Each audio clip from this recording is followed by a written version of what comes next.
Bab 1 Awal mula. Adrian meneguk minuman keras di hadapannya hingga tak bersisa. Entah sudah gelas keberapa. Ia tak tahu.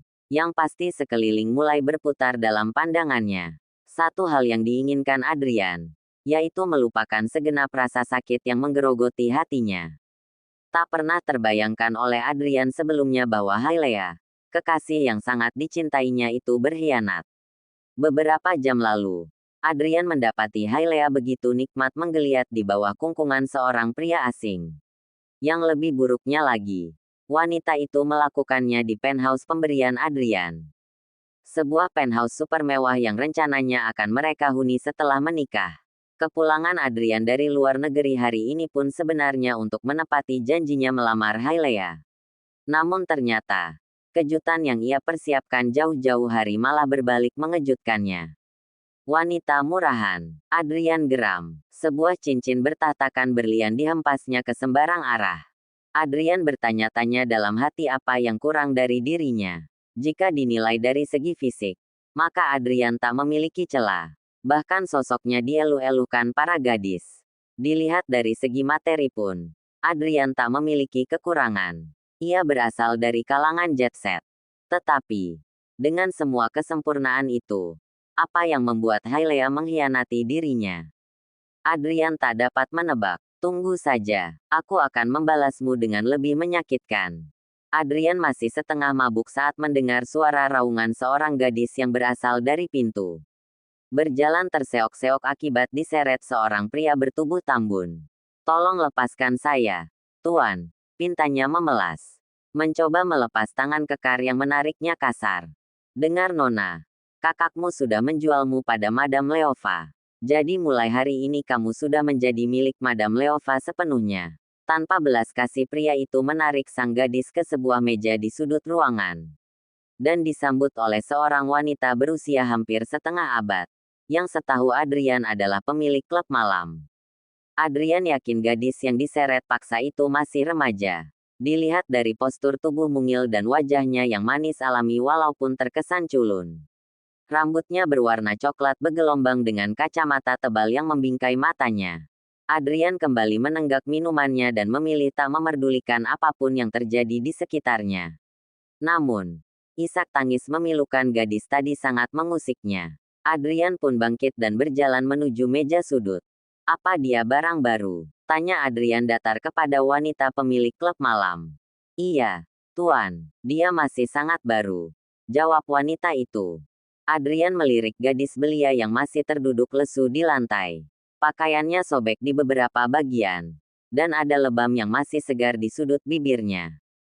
Berapa harga yang harus kubayar untuk memilikinya malam ini? Madame Leova menyeringai. Sepertinya saya akan memberikan harga khusus untuk yang satu ini, Tuan. Dia masih tersegel rapi.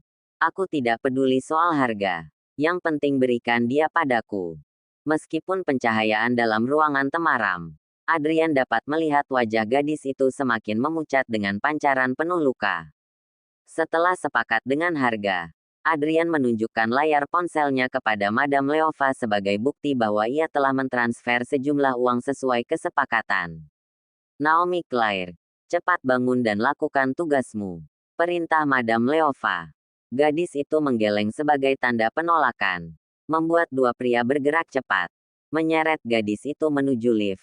Sementara Adrian berjalan santai di belakangnya.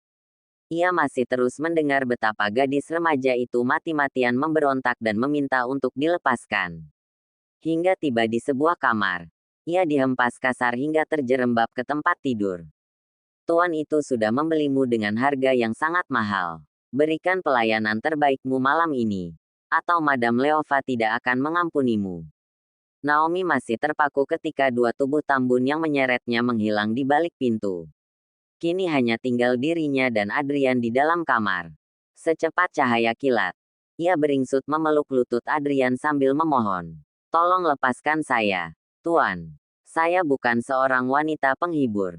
Kakak saya yang sudah menjual saya kepada wanita kejam itu. Adrian bergeming. Tatapannya datar. Jika Naomi pikir dengan menangis Adrian akan kasihan, maka salah besar. Karena kini Adrian malah menyeringai dengan menyeramkan. yang membuat gadis itu bergidik ngeri. Adrian berjongkok hingga posisi tubuhnya hampir sejajar dengan Naomi.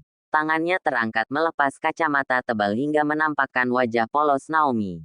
Hei, ternyata gadis kecil ini lebih manis tanpa kacamata. Melepasmu, Adrian terkekeh. Aku akan melepasmu jika kamu bisa memuaskanku di ranjang. Tanpa permisi, Adrian menggendong gadis itu dan menghempasnya ke tempat tidur. Ia dapat merasakan pukulan bertubi-tubi menghantam dadanya. Berikut makian dan teriakan. Namun, usaha gadis itu untuk mempertahankan miliknya yang berharga sia-sia saja. Karena tak lama setelahnya, makian dan teriakan penuh amarah itu berganti menjadi desasteris napas.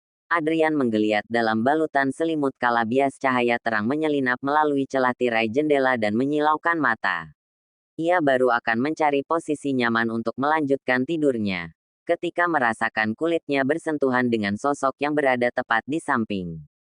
Sepasang mata Hazel itu pun membola. Hal pertama yang hadir dalam pandangan Adrian adalah wajah polos yang masih terlelap, lengkap dengan mata sembab dan wajah memucat. Jangan lupakan bagian leher dan dada yang penuh dengan tanda merah, yang menjadi bukti betapa buasnya Adrian semalam. Pria tampan berusia 32 tahun itu pun seketika tersadar, lalu menyibak selimut untuk melihat bagian bawah tubuhnya. Tongkat bertuah miliknya tak tertutupi sehelai benang pun. Oh, sial, ternyata bukan mimpi. Tatapan Adrian lalu terarah pada lantai di mana pakaian mereka teronggok begitu saja. Adrian memijat kepalanya yang masih terasa pening, sebelum akhirnya bangkit dan memilih masuk ke kamar mandi untuk membersihkan tubuhnya. Sambil berendam di air hangat, ia merenung. Dia benar-benar masih perawan. Gumamnya pelan. Apa semalam aku semabuk itu sampai tidak sadar? Adrian masih menikmati berendam di air hangat saat mendengar bunyi seperti pecahan kaca yang cukup nyaring dari arah luar. Tanpa menunggu, ia segera bangkit dan membalut pinggang dengan handuk, lalu keluar dari kamar mandi. Hei, apa yang kamu lakukan? Teriaknya saat melihat Naomi sedang berdiri tepat di depan jendela yang kacanya sudah pecah. Naomi yang hanya menggunakan handuk untuk menutupi tubuh polosnya itu, seperti sedang mengambil ancang-ancang untuk melompat keluar. Jangan mendekat atau aku benar-benar akan melompat. Kala Naomi mengancam dengan penuh tekanan, Adrian malah sangat santai di tempatnya berdiri. Seolah tiada usaha untuk mencegah aksi yang mengancam nyawa itu. Asal tahu saja, kita ada di lantai 17. Kalau lompat ke bawah, sudah pasti seluruh anggota tubuhmu akan terpisah. Seringai tipis terbit di sudut bibir Adrian saat menemukan bias ketakutan di wajah Naomi. Gadis itu masih sempat melongokkan kepala dan menatap ke bawah untuk memastikan ketinggian. Hal yang membuat wajahnya mendadak terlihat seperti mayat hidup saking pucatnya. Bagaimana? Terlalu tinggi. Kan? Masih mau lompat? Naomi mundur satu langkah. Kamu akan mendarat di bawah kurang dari 1 menit. Lalu merasakan sakit selama berbulan-bulan. Tubuh Naomi mulai gemetar, membuat Adrian maju selangkah tanpa Naomi sadari. Kalau tidak percaya, ayo taruhan. Kamu boleh lompat dan membuktikan sendiri. Gadis itu terdiam dengan memeluk lipatan handuk di dadanya. Tatapannya kosong, namun kesadarannya masih utuh.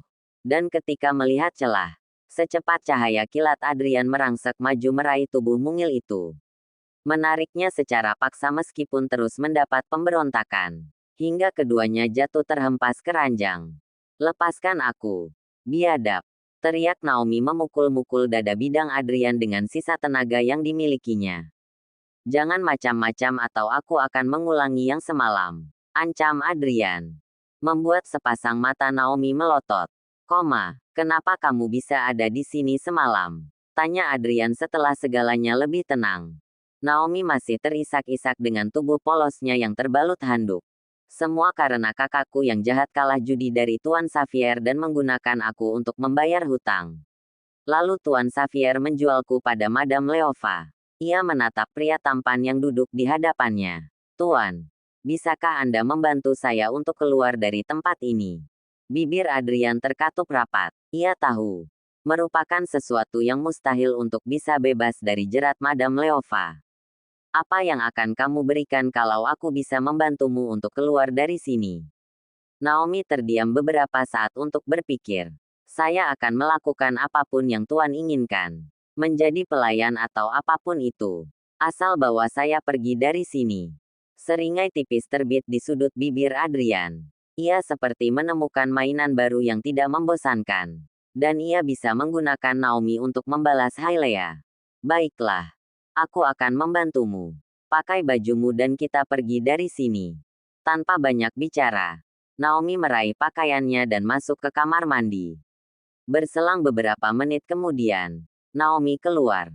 Ia tampak menunduk sambil berusaha menutupi bagian dada. Sobekan pada pakaiannya semakin melebar akibat ditarik paksa oleh Adrian semalam. Pakai ini. Adrian menyerahkan blazer miliknya untuk menutupi bagian dada yang terbuka.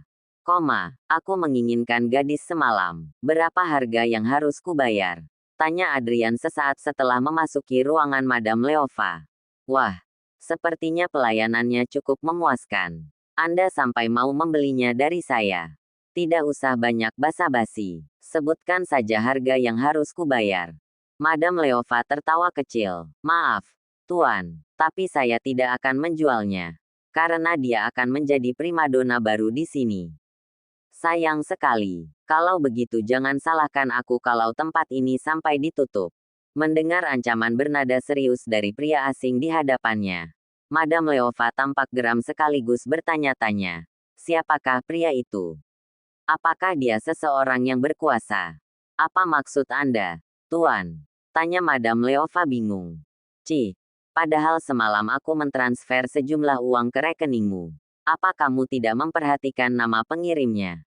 Wanita itu mendesahkan napas pelan sambil meraih ponsel untuk memeriksa. Sepasang mata wanita itu pun melebar melihat nama yang tertera di sana. Tuan Adrian Marks. Oh, ya ampun. Maaf, saya benar-benar tidak mengenali Anda. Tuan, ucapnya dengan air muka memucat. Tentunya ia tahu betul siapa pria yang ada di hadapannya. Bahkan perusahaan keluarga Marks sanggup membuatnya bangkrut dalam waktu singkat. Kalau Anda memang menginginkan dia, baiklah. Saya akan berikan. Anda cukup membayar $100.000 untuknya. Naomi yang bersembunyi di balik dinding melotot. Jumlah yang diminta Madame Leova sungguh tak masuk akal. Baiklah. Deal, jawab Adrian santai. Terima kasih atas kemurahan hati Anda, Tuan. Sebuah kehormatan besar Anda tertarik berkunjung ke tempat saya. Raut wajah Adrian kembali mendatar. Aku ada satu syarat lagi. Aku tidak mau keberadaanku semalam di tempat ini sampai bocor. Kalau itu terjadi, kamu tahu akibatnya, kan? Tentu saja, Tuan. Saya mengerti. Sementara Naomi membeku. Keraguan tiba-tiba menjalar ke hatinya. Lepas dari Madame Leova tak membuatnya lega sepenuhnya. Sebenarnya siapa Tuan ini? Kenapa Madame Leova tunduk padanya? Apa dia seseorang yang lebih jahat dari Tuan Xavier? Apa dia mafia? Atau seorang Casanova dan aku akan dijadikan budak S***?